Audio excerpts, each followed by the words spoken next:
Hello বন্ধুরা, তোমরা সবাই কেমন আছো? আমি ভালোই আছি। আজকে আমি দেশি মুরগির ঝোল করব আলু দিয়ে। প্রথমে নুন হলুদ দিয়ে মেখে নিই ডিমগুলো ভালো করে। কড়াইতে তেল দিয়ে দিয়েছি, এবার ডিমগুলো একটু ভেজে নেবো ভালো করে। ভেজে তারপরে আলুগুলো ভেজে নেব। আমি ডিমগুলো দিয়ে দিচ্ছি, একটু লাল লাল করে ভেজে নেব।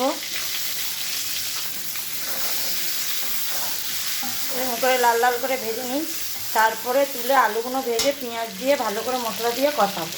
ডিম ভাজা হয়ে গেছে, আমি আলুগুলো ভেজে নিচ্ছি, তারপরে পেঁয়াজটাকে কষিয়ে তারপরে আলুগুলো তুলে নেব ভেজে।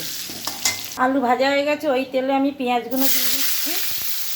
পেঁয়াজটা একটুখানি ভেজে ভেজে ভাজা ভাজা হয়ে গেলে তারপরে মশলাটা দিয়ে দেবো।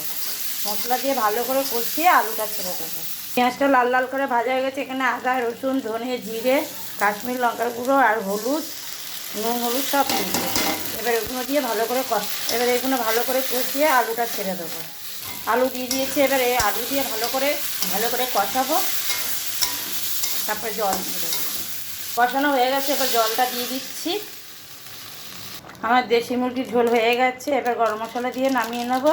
কারা কারা এভাবে দেশি মুরগির ঝোল খান আমাকে একটু কমেন্ট করে জানাবেন, শেয়ার করে দেবেন, সাবস্ক্রাইব করে দেবেন ইউটিউবে। ভালো লাগলে লাইক করে দেবেন। এবার আমি একটা থালার মধ্যে গামলার মধ্যে নামিয়ে দেখুন।